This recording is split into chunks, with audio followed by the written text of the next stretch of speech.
नमस्कार। एक बार फिर से बहुत बहुत स्वागत है आप सभी का परीक्षा वर्ल्ड के इस यूट्यूब चैनल में।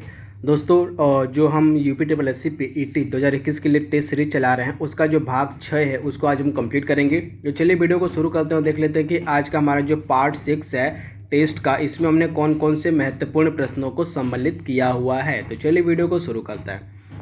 पहला सुपर इम्पोर्टेंट प्रश्न आपकी स्क्रीन पर यहाँ पे है, और किस मुगल सेनानायक के साथ शिवाजी ने पुरंदर की संधि पर हस्ताक्षर किए थे, आपको बताना है। वेरी वेरी इंपॉर्टेंट प्रश्न। तो सबसे पहले आप याद देखिए, जो पुरंदर की संधि थी यह जून 1665 में हुई थी। ये डेट आपके लिए इंपॉर्टेंट है।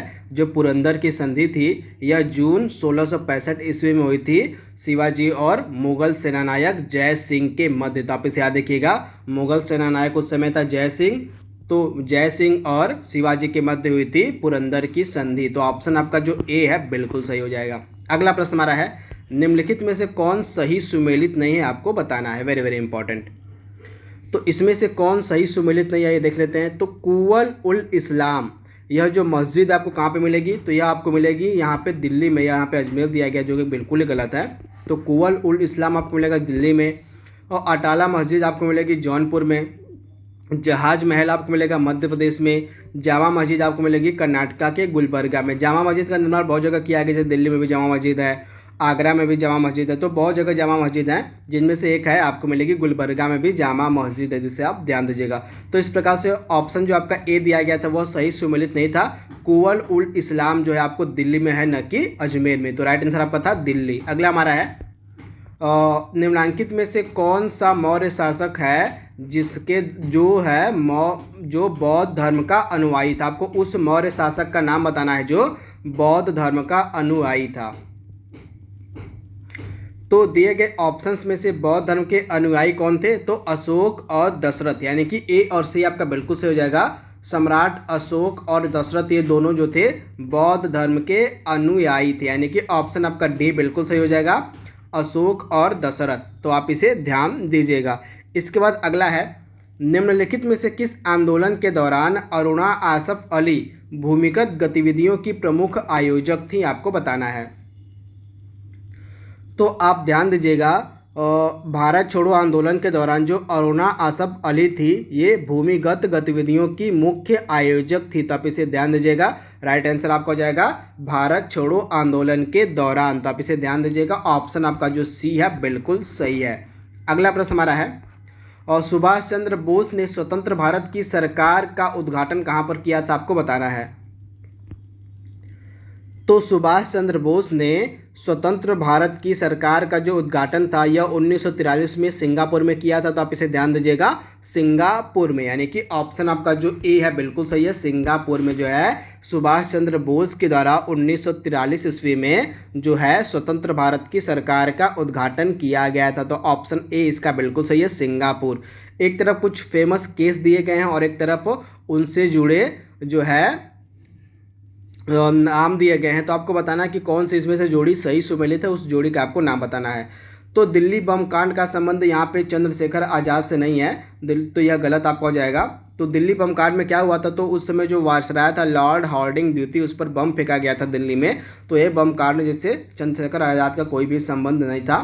तो इसे आप ध्यान दीजिएगा। इसके बाद लाहौर षड्यंत्र केस, तो यह किससे संबंधित है, तो जो लाहौर षड्यंत्र केस है यह जो है राम प्रसाद बिस्मिल इससे संबंधित नहीं है। इस केस के तहत ही जो है भगत सिंह, राजगुरु और सुखदेव को फांसी दी गई थी। तो आप इसे ध्यान दीजिएगा, जो लाहौर षड्यंत्र केस था इसी केस के तहत चलते राजगुरु, भगत सिंह और सुखदेव को फांसी दी गई थी। तो ऑप्शन बी भी आपका सुमेलित नहीं था।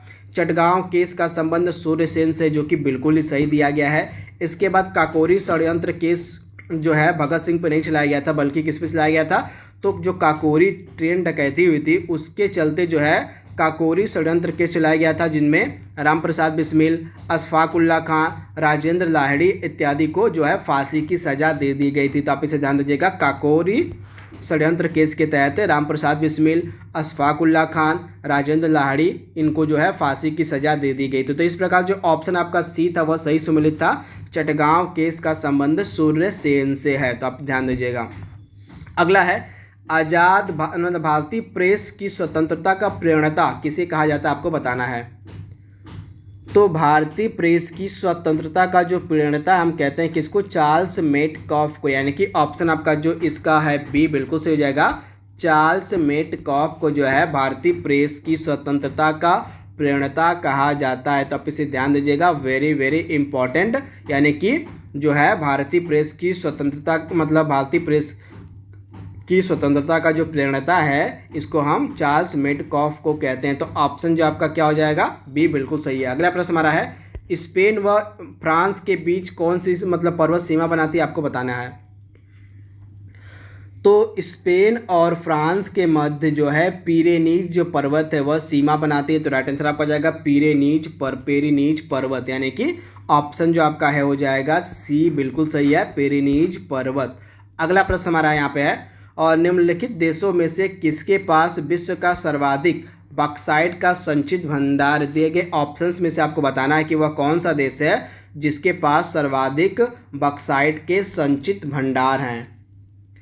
तो दिए गए ऑप्शंस की अगर हम बात करें तो दिए गए ऑप्शंस में से ऑस्ट्रेलिया के पास, किसके पास, तो दिए गए ऑप्शंस में से ऑस्ट्रेलिया के पास जो है सर्वाधिक बॉक्साइट के संचित भंडार हैं। तो ऑप्शन आपका ए बिल्कुल सही है कि यहाँ पे दिए गए ऑप्शंस की बात हो रही तो ऑस्ट्रेलिया आपका राइट आंसर हो जाएगा।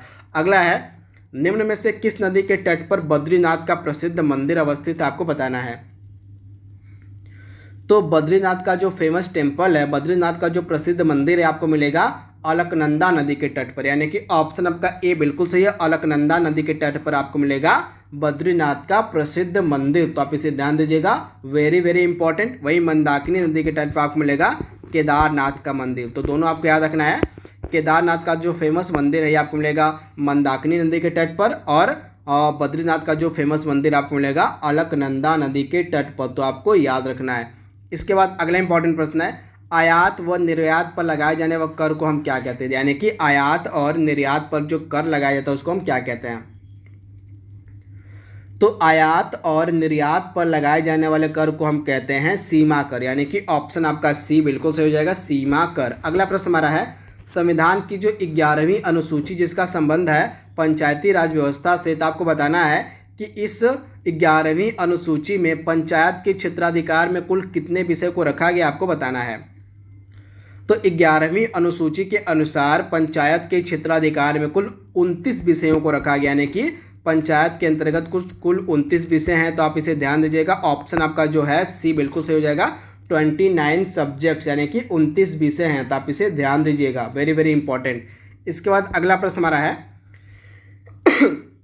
भारतीय संविधान जो है तदर्थ न्यायाधीशों की नियुक्ति की व्यवस्था करता है कहाँ पे। तो भारतीय संविधान जो है यह तदर्थ न्यायाधीशों की नियुक्ति की व्यवस्था कहाँ पे करता है। तो इस प्रश्न का राइट आंसर हमारा हो जाएगा ऑप्शन ए, सर्वोच्च न्यायालय में, यानी कि हमारा जो भारतीय संविधान है यह सर्वोच्च न्यायालय में तदर्थ न्यायाधीशों के नियुक्ति की व्यवस्था करता है, यानी कि ऑप्शन आपका ए बिल्कुल सही है, सर्वोच्च न्यायालय में। अगला प्रश्न हमारा है, केंद्र राज्य संबंध पर पीवी राजमन्नार समिति का गठन जो है किस राज्य के द्वारा किया गया था, आपको बताना है। तो केंद्र राज्य संबंध पर डॉक्टर पीवी मन्नार समिति गठित की गई थी तमिलनाडु सरकार के द्वारा, यानी कि ऑप्शन जो आपका सी बिल्कुल सही है, तमिलनाडु राज्य के द्वारा जो है, आप याद रखिएगा, तमिलनाडु राज्य के द्वारा जो है, तमिलनाडु की जो सरकार थी उसके द्वारा केंद्र राज्य संबंध पर डॉक्टर पीवी मन्नार समिति का गठन किया गया था। तो आप इसे ध्यान दीजिएगा, ऑप्शन आपका सी बिल्कुल सही है, तमिलनाडु के द्वारा। अगला प्रश्न हमारा है, समान कार्य के लिए समान वेतन भारत के संविधान में सुनिश्चित किया गया एक क्या है, मौलिक अधिकार है, डीपीएसपी है, मौलिक कर्तव्य है, या आर्थिक अधिकार है। तो आप ध्यान दीजिएगा, समान कार्य के लिए समान वेतन, तो यह भारतीय संविधान के अनुसार सुनिश्चित किया गया एक डीपीएसपी का एक पार्ट है, यानी कि राज्य के नीति निर्देशक सिद्धांतों का एक अंग है। तो आप इसे ध्यान दीजिएगा, ऑप्शन आपका डी बिल्कुल सही हो जाएगा, राज्य के नीति निर्देशक सिद्धांतों का एक अंग है समान कार्य के लिए समान वेतन, यानी कि ऑप्शन आपका जो बी है बिल्कुल सही है, आपको याद रखना है। तथा आपको कमेंट बॉक्स में बताना है कि यह जो समान कार्य के लिए समान वेतन का प्रावधान है कौन से अनुच्छेद के तहत किया गया, यानी कि डीपीएसपी जो है उसके कौन से अनुच्छेद के तहत जो है समान कार्य के लिए समान वेतन की व्यवस्था की गई, तो उस अनुच्छेद का आपको नाम बताना है कमेंट बॉक्स में। अगला प्रश्न हमारा है, भारतीय संविधान का कौन सा अनुच्छेद भारत की विदेश नीति से संबंधित है। तो भारतीय संविधान का यह अनुच्छेद है 51, यानी कि आर्टिकल 51 जो है यह भारत की विदेश नीति से संबंधित है तथा इसका संबंध डीपीएसपी से, यानी कि जो आर्टिकल 51 या डीपीएसपी के अंतर्गत, यानी कि राज्य के नीति निर्देशक सिद्धांतों के अंतर्गत ही आता है अनुच्छेद 51, जो कि भारत की विदेश नीति से संबंधित है। अगला प्रश्न हमारा है, हृदय की धड़कन को नियंत्रित करने के लिए आवश्यक खनिज कौन सा है? तो हृदय की धड़कन को नियंत्रित करने के लिए आवश्यक खनिज मिलेगा आपको पोटेशियम, यानी कि ऑप्शन आपका जो बी है बिल्कुल सही है। हृदय की गति को नियंत्रित करने के लिए जो है पोटेशियम का होना बहुत ही जरूरी होता है हमारे शरीर में, तो ऑप्शन जो आपका बी है बिल्कुल सही है, पोटेशियम। अगला प्रश्न हमारा है, निम्नलिखित में से मुख्यतः किसके लिए सीटेन संख्या गुणता प्राचल के रूप में प्रयुक्त की जाती है? आपको बताने कि सीटेन संख्या का जो प्रयोग है निम्नलिखित में से किसकी गुणवत्ता की माप के लिए किया जाता है? तो सीटेन संख्या का उपयोग जो है डीजल की गुणवत्ता की माप के लिए किया जाता है, तो राइट आंसर आपका हो जाएगा डीजल की गुणवत्ता के लिए। तथा ऑक्टेन संख्या अगर आपसे पूछ ले तो ऑक्टेन संख्या का जो इस्तेमाल है वह किया जाता है आपका पेट्रोल के लिए, और सीटेन संख्या का इस्तेमाल किया जाता है किसकी गुणवत्ता के लिए? तो डीजल की गुणवत्ता के लिए। तो दोनों आपको याद रखना, ऑक्टेन संख्या पेट्रोल, सीटेन संख्या डीजल। अगला प्रश्न हमारा है, निम्नलिखित में से कौन सा रसायन कृत्रिम वर्षा में प्रयोग होता है? आपको उस रसायन का नाम बताना है। तो कृत्रिम वर्षा के लिए किस रसायन का हम इस्तेमाल करते हैं? तो सिल्वर आयोडाइड, यानी कि ऑप्शन ए इसका बिल्कुल सही, सिल्वर आयोडाइड का जो इस्तेमाल है यह कृत्रिम वर्षा के लिए किया जाता है। अगला प्रश्न हमारा है, रेडियो तरंगों के विक्षेपण के लिए वायुमंडल के निम्नलिखित स्तरों में से कौन सा स्तर उत्तरदायी? आपको बताना है। तो रेडियो तरंगों के विक्षेपण के लिए जो है आयन मंडल जो है उत्तरदायी होता है, यानी कि ऑप्शन आपका डी बिल्कुल सही है, आयन मंडल। तो आप इसे ध्यान दीजिएगा, राइट आंसर हो जाएगा आपका ऑप्शन डी, आयन मंडल। तो आप इसे ध्यान दीजिएगा। अगला प्रश्न हमारा यहाँ पे है, अबू धाबी जो है किसकी राजधानी है? Very very important. तो अबू धाबी किसकी राजधानी है? तो अबू धाबी जो है संयुक्त अरब अमीरात की राजधानी, यानी कि ऑप्शन आपका जो सी बिल्कुल सही है, संयुक्त अरब अमीरात की राजधानी क्या है? तो अबू धाबी है। तो इसे आप ध्यान दीजिएगा। अगला प्रश्न हमारा है, उत्तर प्रदेश में कुल कितनी लोकसभा सीटें हैं? तो मैं आपको बता देता हूं पूरा डिटेल आपको। यहाँ पे लोकसभा सीटें कितनी हैं, राज्यसभा सीटें कितनी हैं, विधानसभा सीटें कितनी और विधान परिषद की सीटें कितनी हैं। तो लोकसभा की अगर हम बात करें तो टोटल 80 सीटें हैं लोकसभा की, टोटल 31 सीटें हैं उत्तर प्रदेश में किसकी? राज्यसभा की। उसके बाद विधानसभा की टोटल सीटें हैं 403 और 100 सीटें आपको मिलेगी उत्तर प्रदेश में विधान परिषद की। तो ये डिटेल आपको याद रखना है, आपसे एग्जाम में यह पूछा जा सकता है। इसके बाद अगला प्रश्न हमारा है, अंतर्राष्ट्रीय न्यायालय का मुख्यालय आपसे पूछा जा रहा है। तो अंतर्राष्ट्रीय न्यायालय का हेडक्वार्टर आपको मिलेगा द हेग में, यानी कि ऑप्शन आपका बी बिल्कुल सही है, द हेग में आपको मिलेगा अंतर्राष्ट्रीय न्यायालय का मुख्यालय। तो आप इसे ध्यान दीजिएगा, वेरी वेरी इंपॉर्टेंट। अगला है, भद्रा वन्य जीव अभ्यारण्य किस राज्य में है? तो भद्रा वन्य जीव अभ्यारण्य आपको मिलेगा कहाँ पे? तो भद्रा वन्य जीव अभ्यारण्य आपको मिलेगा कर्नाटका में, यानी कि ऑप्शन आपका जो डी है बिल्कुल सही है, कर्नाटक राज्य में आपको मिलेगा भद्रा वन्य जीव अभ्यारण्य। तो ऑप्शन आपका डी बिल्कुल सही हो जाएगा। अगला प्रश्न हमारा है, पीतल में क्या होता है? जो पीतल होता है किसकी मिश्र धातु होती है? आपको बताना है। तो पीतल जो है किसकी मिश्र धातु होती है? तो आप ध्यान दीजिएगा, जो पीतल होता है यह तांबा और जिंक का, किसका? तो तांबा और जिंक का मिश्र धातु होता है पीतल, यानी कि ऑप्शन आपका ए बिल्कुल सही है, तांबा और जिंक का मिश्र धातु होता है पीतल। तो ऑप्शन ए इसका बिल्कुल सही है। विटामिन B2 का रासायनिक नाम आपसे पूछा जा रहा है। तो विटामिन B2 का रासायनिक नाम होता है राइबोफ्लेविन। क्या होता है? तो राइबोफ्लेविन जो होता है यह विटामिन B2 का रासायनिक नाम होता है, यानी कि ऑप्शन आपका बी बिल्कुल सही है। विटामिन B2 का रासायनिक नाम क्या होता है? तो विटामिन B2 का रासायनिक नाम होता है राइबोफ्लेविन। तो आप इसे ध्यान दीजिएगा, वेरी वेरी इंपॉर्टेंट। अगला प्रश्न हमारे यहाँ पे है, और विटामिन B6 की कमी से पुरुषों में कौन सा रोग होता है? आपको बताना है। तो विटामिन B6 की कमी से कौन सा रोग होता है? तो अरक्तता, यानी कि ऑप्शन जो आपका डी बिल्कुल सही है, अरक्तता, यानी कि ऑप्शन डी। अगला प्रश्न हमारा है, निम्नलिखित में से किसको किसी कोशिका की अचल संपत्ति माना जाता है? Very very important. तो किसी कोशिका की अचल संपत्ति हम मानते हैं न्यूक्लिक अम्ल को, यानी कि ऑप्शन आपका डी बिल्कुल से, न्यूक्लिक अम्ल को जो है किसी कोशिका की अचल संपत्ति कहा जाता है। तो आप इसे ध्यान दीजिएगा, वेरी वेरी इंपॉर्टेंट। इसके बाद अगला प्रश्न हमारा यहाँ पे है, तारों का जो रंग होता है किस पर निर्भर करता है? Very very important. तो तारों का रंग किस पर निर्भर करता है? तो उसके टेम्परेचर पे, यानी कि उसके तापमान पे, यानी कि ऑप्शन आपका ए बिल्कुल सही हो जाएगा। तारों का जो रंग होता है उसके तापमान पर निर्भर करता है। अगला प्रश्न हमारा है, गैस लेजर में किन गैसों के मिश्रण का उपयोग किया जाता है? Very very important. तो गैस लेजर में जो है किन गैसों के मिश्रण का हम उपयोग करते हैं? तो हीलियम और नियॉन के, यानी कि ऑप्शन आपका डी बिल्कुल सही है। गैस लेजर में हीलियम और नियॉन के मिश्रण का उपयोग किया जाता है। तो ऑप्शन आपका डी बिल्कुल सही है, हीलियम व नियॉन के। तो आप इसे ध्यान दीजिएगा, ऑप्शन आपका डी सही है। अगला प्रश्न हमारा इसी क्रम में है, भारत में पहली पंचवर्षीय योजना का आधार क्या था? तो भारत में पहली पंचवर्षीय योजना का आधार था हैरोल्ड डोमर मॉडल, यानी कि ऑप्शन आपका ए बिल्कुल सही हो जाएगा। हैरोल्ड डोमर मॉडल जो है भारत में पहली पंचवर्षीय योजना का आधार था। तो आप इसे ध्यान दीजिएगा, वेरी वेरी इंपॉर्टेंट। और अगला प्रश्न हमारा है, उत्तर प्रदेश में किसान भाई योजना का प्रारंभ कब हुआ था? तो उत्तर प्रदेश में किसान भाई योजना का प्रारंभ किया गया था 1992 ईस्वी में, यानी कि ऑप्शन आपका जो बी है बिल्कुल सही हो जाएगा, 1992 ईस्वी में। अगला प्रश्न हमारा है, निम्नलिखित में से हड़प्पा कालीन स्थल वह कौन सा जहां से हल से जोते हुए खेत के साक्ष्य मिले हैं? तो हल से जोते हुए खेत के साक्ष्य कहां से प्राप्त हुए हमें? तो कालीबंगा से, यानी कि ऑप्शन आपका सी बिल्कुल सही है, कालीबंगा से। अगला प्रश्न हमारा है, जसवंत और बसावन प्रसिद्ध चित्रकार किस मुगल शासक के दरबार में थे? तो जसवंत और बसावन ये जो फेमस चित्रकार थे ये किस मुगल सम्राट के दरबार में थे? तो अकबर के, यानी कि ऑप्शन आपका ए बिल्कुल सही हो जाएगा, अकबर के दरबार में। अगला प्रश्न हमारा यहाँ पे है, और 1929 में खुदाई खिदमतगार को किसने संगठित किया था? आपको उनका नाम बताना है। तो यह जो संगठन था खुदाई खिदमतगार, जिसको हम लाल कुर्ती के नाम से भी जानते हैं, इसका अन्य नाम था लाल कुर्ती, तो इसे भी आप याद देखिएगा। तो इसको संगठित किसने किया था?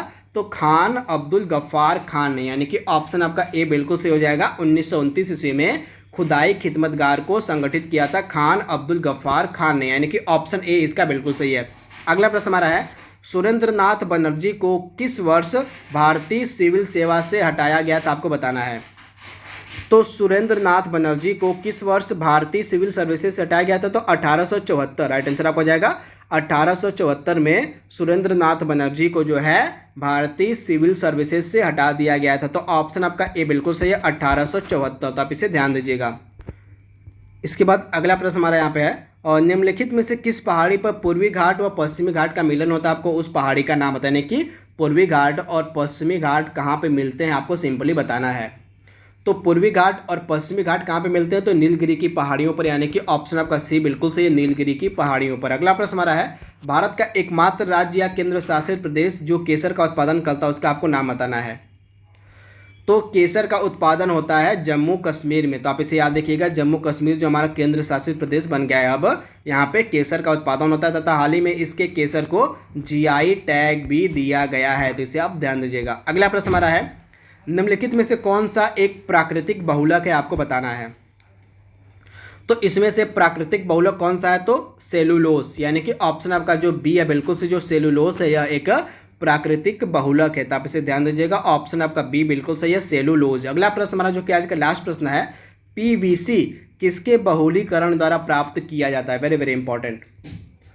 तो जो पीवीसी होता है या किसके बहुलीकरण के द्वारा प्राप्त किया जाता है? तो विनाइल क्लोराइड, यानी कि ऑप्शन आपका जो डी है बिल्कुल सही हो जाएगा, विनाइल क्लोराइड के बहुलीकरण से जो है पीवीसी को प्राप्त किया जाता है। तो ऑप्शन आपका डी बिल्कुल सही है। तो दोस्तों आज का हमारा जो टेस्ट था उसको हमने कंप्लीट कर लिया है। आई होप ये वीडियो आपको पसंद आएगा। तो आज के लिए बस इतना ही। Thank you, thanks for watching, thank you.